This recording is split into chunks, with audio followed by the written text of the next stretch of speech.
చామంతి ప్రేమ్ ఇద్దరు కలిసి కూరగాయల మార్కెట్కి వెళ్తారు. ఇక అప్పుడు ప్రేమ్, కూరగాయలు పండ్లు కొనడానికి గంట సేపు తీసుకున్నావా, నేనైతే 10 నిమిషాల్లో కొని తీసుకువచ్చేవాడిని అని చెప్పి ప్రేమ్ అంటూ ఉంటాడు. ఇక దాంతో 10 నిమిషాల అంటే మీరు తీసుకువచ్చే వాటిలో అన్నీ కూడా పుచ్చులే ఉంటాయన్నమాట. అలా నాణ్యత లేని పండ్లను అయ్యగారికి ఎలా తినిపిద్దాం అనుకుంటున్నారు బాబు అని చెప్పి చామంతి అంటూ ఉంటుంది.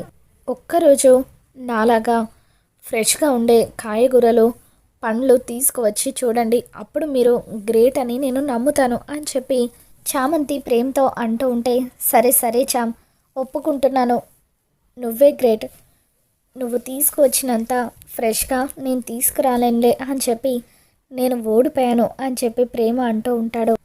చామ్, నువ్వు ఈ పండ్లు కూరగాయలు ఎన్ని రోజులకు ఒకసారి తీసుకువస్తావో అని అంటూ ఉంటే, వారానికి 2 సార్లు తీసుకువస్తాను, ఎందుకు బాబు అని చెప్పి చామంతి అడుగుతూ ఉంటుంది.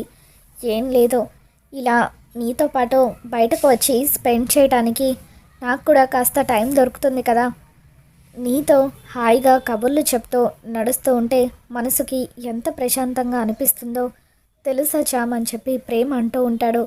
మళ్ళీ మీరు సంబంధం లేకుండా ఏదేదో మాట్లాడుతున్నారు అని చెప్పి చామంతి లోపల సిగ్గుపడుతూ నడుచుకుంటూ వెళ్తూ ఉంటే, ఇక అప్పుడు ప్రేమ్ మాత్రం, నీకు నేను ఏం చెప్పాలనుకుంటున్నానో అర్థమైందని నాకు తెలుసులే చామ్, కానీ ఆడవాళ్ళు అంత త్వరగా తమ మనసులో ఉన్న మాటను బయట పెట్టారు కదా, నువ్వు కూడా అంతే అని చెప్పి ప్రేమ అంటూ ఉంటాడు. మీతో కబుర్లు చెప్తూ కూర్చుంటే అవతల వంట ఎవరు చేస్తారు, నేను వెళ్తున్నాను బాబు అంటూ చామంతి కూరగాయల సంచి తీసుకొని అక్కడి నుండి వెళ్ళిపోతూ ఉంటుంది. ఇక అప్పుడే ఒక ఆవిడ చామంతి ఫోటో పట్టుకొని కనిపించిన వారికల్లా చామంతి ఫోటో చూపిస్తూ అడుగుతూ ఉంటుంది. తన కూతుర్ని తీసుకొని ఆవిడ రోడ్డు మీద నడుచుకుంటూ వస్తూ ఉంటే అనుకోకుండా ఒక కారు స్పీడ్గా వచ్చి తనని ఢీ కొట్టబోతూ ఉంటే అప్పుడే చామంతి పరిగెత్తుకుంటూ వెళ్ళి వాళ్ళిద్దరినీ కూడా కాపాడుతుంది. చామంతి రోడ్డు మీద పరిగెత్తడం చూసిన ప్రేమ్, చామ్ ఏమైంది చామ్ అంటూ కంగారు పడుతూ చామంతి వెనకాలే వస్తాడు.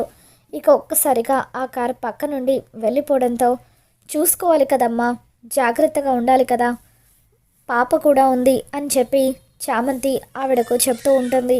ఇక దాంతో ఆవిడ విచిత్రంగా చామంతి వైపు అలాగే చూస్తూ ఉండిపోతుంది. చామంతి ఫోటో కింద పడడంతో పాప చామంతి వైపు ఫోటో వైపు అలా చూస్తూ ఉండిపోవడంతో, ఏమైంది పాప అని చెప్పి చామంతి అంటూ ఉంటే ఆ పాప మాత్రం అలాగే చామంతిని చూస్తూ ఉండిపోతుంది. తర్వాత కింద పడిన ఫోటోని చూసిన చామంతి షాక్తో, ఇదేంటి నా ఫోటో మీ దగ్గర ఉందేంటి అని చెప్పి చామంతి అడుగుతూ ఉంటే, మేము ఈ ఊరికి వచ్చింది మీకోసమే అమ్మా అని చెప్పి ఆవిడ చామంతితో చెప్తూ ఉంటే, ఏంటి నా కోసం మీరు ఈ ఊరు వచ్చారా, కానీ నాకు మీరెవరో తెలియదు కదమ్మా అని చెప్పి చామంతి అంటూ ఉంటుంది.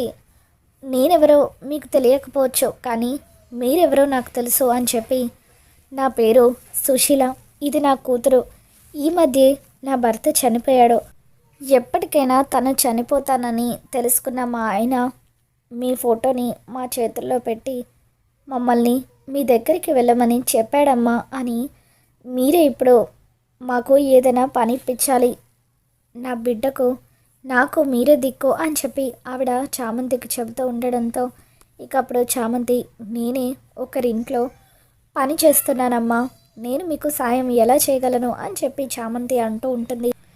కావాలంటే మీకు ఒక పూట భోజనం పెట్టించగలను, అంతేకాని పని మాత్రం ఇప్పించలేనమ్మా, నన్ను క్షమించండి అని చెప్పి చామంతి అంటూ ఉంటే, అయ్యో అమ్మ, మీరు మాత్రమే నాకు పని ఇప్పించగలరు, మీరు పని మనిషిగా ఒక ఇంట్లో చేస్తున్నానని అంటున్నారు, నిజానికి ఆ స్థాయి మీది కాదు, మీరు అసలు పని మనిషిగా చేయాల్సిన వారు కాదు, మీ దగ్గర తలుచుకుంటే 100 మందిని మీరే పనిలో పెట్టుకోగలరు అని చెప్పి ఆవిడ అంటూ ఉంటుంది. ఇక దాంతో చామంతి, ఏంటి నేను 100 మందిని పనిలో పెట్టుకోగలనా, మీరు ఎవరిని చూసి ఎవరు అనుకుంటున్నారో నాకు అంత సీన్ లేదు అని అంటూ ఉంటే, లేదమ్మా, మీరు జమీందార్ గారి మనవరాలు, యువరాణి అని చెప్పి సుశీల అంటూ ఉంటుంది. ఇక దాంతో పక్కనే ఉన్న ప్రేమ్ చామంతి ఇద్దరు కూడా షాక్ అవుతూ ఉంటారు.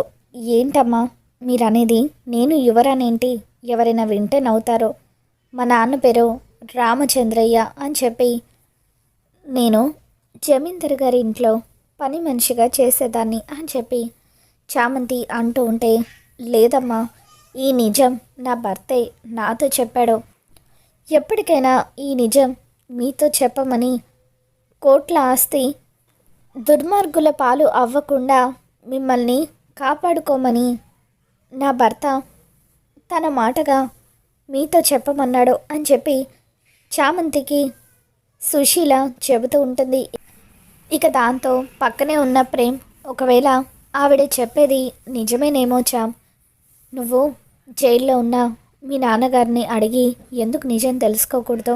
అసలు నువ్వు ఆయన సొంత కూతురువో కాదో అడిగితే తెలిసిపోతుంది కదా అని చెప్పి ప్రేమ్ అంటూ ఉంటాడు. ఇక దాంతో చామంతి, మా నాన్నను ఈ విషయం గురించి అడిగితే ఏమనుకుంటారో ఏంటో, అయినా ఆయనే నా కన్న తండ్రి, ఎవరు ఏం చెప్పినా నేనేమి మహారాణిని కాదు అని చెప్పి చామంతి అంటూ ఉంటే, అప్పుడు ప్రేమ్, లేదు చామ్, ఆ రోజు మా ఇంటికి వచ్చిన గురువు గారు కూడా నీ జాతకం చూసి నీది చాలా గొప్ప జాతకం అని, త్వరలోనే నీ జీవితంలో ఒక పెద్ద మలుపు జరగబోతుందని చెప్పారు. ఒకవేళ ఆ మలుపు ఇదేనేమో అని చెప్పి ప్రేమ్ ఒక్కసారి రామచంద్రని కలవమని చెబుతాడు. దాంతో చామంతి సుశీలను ఒక ఇంట్లో ఉంచి, మీరు ఇక్కడే ఉండండి, ముందు నా గురించి నేను తెలుసుకుంటాను, ఆ తర్వాత ఏం చేయాలో ఆలోచిస్తాను అని చెప్పి రామచంద్రయ్యని కలుస్తుంది. ఇక అప్పుడు రామచంద్రయ్య, బిడ్డ ఎలా ఉన్నావు బిడ్డ, మీ అమ్మ ఎలా ఉంది అని చెప్పి పలకరించిన తర్వాత చామంతి, నాన్న మీరెలా ఉన్నారు, ఆరోగ్యం ఎలా ఉందని అడిగి, ఒక ముఖ్యమైన విషయం మాట్లాడాలని వచ్చాను నాన్న, మీకు సుశీల తెలుసా అని చెప్పి చామంతి అడుగుతూ ఉంటుంది. ఇక దాంతో సుశీల సుశీల ఎవరమ్మా అని చెప్పి రామచంద్రయ్య అంటూ ఉంటాడు. ఇక అప్పుడు యాదగిరి భార్య సుశీల అంట అని చెప్పి చామంతి అంటూ ఉంటే, అప్పుడు రామచంద్రయ్య, నాకు యాదగిరి గుర్తున్నాడమ్మా, ఎందుకు యాదగిరికి ఏమైంది అని చెప్పి అంటూ ఉంటే, యాదగిరి చనిపోయాడట, తన భార్య నన్ను వెతుక్కుంటూ సిటీకి వచ్చింది, తను నాతో ఒక మాట చెప్పింది, నేను నీ కన్న కూతుర్ని కాదని ఆవిడ అంటుంది, నిజం చెప్పండి నాన్న, నేను మీ కన్న కూతుర్నే కదా, ఇదంతా అబద్ధం కదా అని చెప్పి చామంతి అంటూ ఉంటే, లేదమ్మా ఆవిడ చెప్పింది నిజమే, నిజంగా నువ్వు నా కన్న కూతురివి కాదు, నువ్వు జమీందర్ గారి వారసురాలివి అని చెప్పి రామచంద్రయ్య అంటూ ఉంటాడు. చామంతి ఒక్కసారిగా షాక్ అవుతూ ఉంటుంది.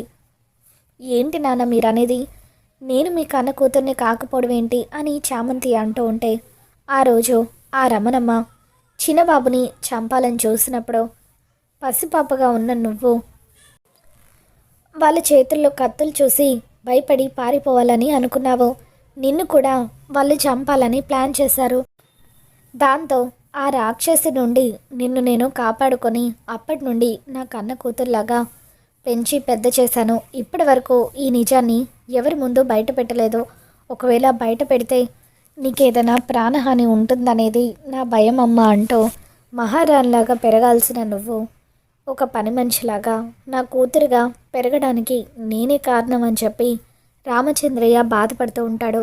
ఎప్పటికప్పుడే నీతో ఈ విషయాన్ని చెప్పాలని అనుకున్నాను, కానీ నువ్వు ఆ రమాదేవి ఇంట్లోనే పనికి చేరిన దగ్గర నుండి ఎక్కడ ఈ నిజం బయటపడితే ఆ రమాదేవి నేనేం చేస్తుందన్న భయంతోనే నీతో కూడా ఈ విషయం చెప్పలేదంటూ చామంతికి తన జన్మరహస్యం గురించి రామచంద్రయ్య మొత్తం కూడా చెప్పేయడంతో చామంతి ఎంతగానో బాధపడుతూ ఉంటుంది. ఇక ఇంతలో అక్కడికి వచ్చిన కానిస్టేబుల్, అమ్మ మీ టైం అయిపోయింది, ఇక మీరు బయలుదేరాలి అని చెప్పి అంటూ ఉంటారు. చామంతి బయటకు వచ్చిన తర్వాత ప్రేమ్ చామంతితో, చామ్ మీ నాన్నగారు ఏం చెప్పారు చెప్పు చామ్ అని అంటూ ఉంటే, మా నాన్నగారికి నేను కన్న కూతుర్ని కాదట ప్రేమ్ బాబు, నేను జమీందార్ గారి మనవరాలనట, నా పేరు మీద కోట్ల ఆస్తి ఉందని నాన్నగారు చెప్తున్నారు అని చామంతి అనగానే ప్రేమ్ ఎంతగానో ఆనందపడిపోతూ ఉంటాడో. చామ్, ఇన్ని రోజులు నువ్వు పని మనిషివని అందరూ కూడా నిన్ను వెక్కిరించారు. ఇప్పుడు నిన్ను వెక్కిరించిన వాళ్ళే నువ్వు మహారాణి అన్న నిజం తెలిస్తే వంగి వంగి నీ ముందు దండాలు పెడతారు అని చెప్పి ప్రేమ్ ఈ ప్రపంచానికి నువ్వే యువరానివని తెలియాలని చెప్పి అంటూ ఉంటాడు. ఇక ఆ తర్వాత ప్రేమ్, నువ్వు జమీందారు గారి మనవరాలివి, అసలైన వారసురాలివి అయితే మరి రోజా వదిన చెప్పిందంతా కూడా అబద్ధమా? అంటే రోజా వదిన అరుణ్ అన్నయ్యని మోసం చేసి పెళ్లి చేసుకుందా అని చెప్పి ఈ విషయం వెంటనే అన్నయ్యకి చెప్పాలి అని అంటూ ఉంటాడు. ఆ రోజా ఒట్టి మోసగత్తె అన్న విషయం బయట పెట్టాలని ప్రేమ్ అంటూ ఉంటే, వద్దు బాబు, వాళ్ళిద్దరూ ప్రేమించి పెళ్లి చేసుకున్నారు, ఇప్పుడు ఈ విషయం బయటపడితే వాళ్ళిద్దరి జీవితం నాశనం అవుతుంది అని చెప్పి చామంతి అంటూ ఉంటే, ఇక అప్పుడు ప్రేమ్, చామ్, ముందైతే మనం ఆ ఊరు వెళ్దాము, నీకు సంబంధించిన ఆస్తులన్నీ కూడా నువ్వు సొంతం చేసుకోవాలి, దానివల్ల ఖచ్చితంగా పేద ప్రజలకు మంచి జరుగుతుందని చెప్పి ప్రేమ్ అంటూ ఉంటాడు. ఇక దాంతో చామంతి ప్రేమ్తో కలిసి ఊరు వెళ్తూ ఉంటుంది. మరి రాబోతున్న ఎపిసోడ్లో ఏం జరగబోతుందో మళ్ళీ మన ఛానల్లో తెలుసుకుందాం. ఈ వీడియో మీకు నచ్చినట్లయితే తప్పకుండా లైక్ చేయండి.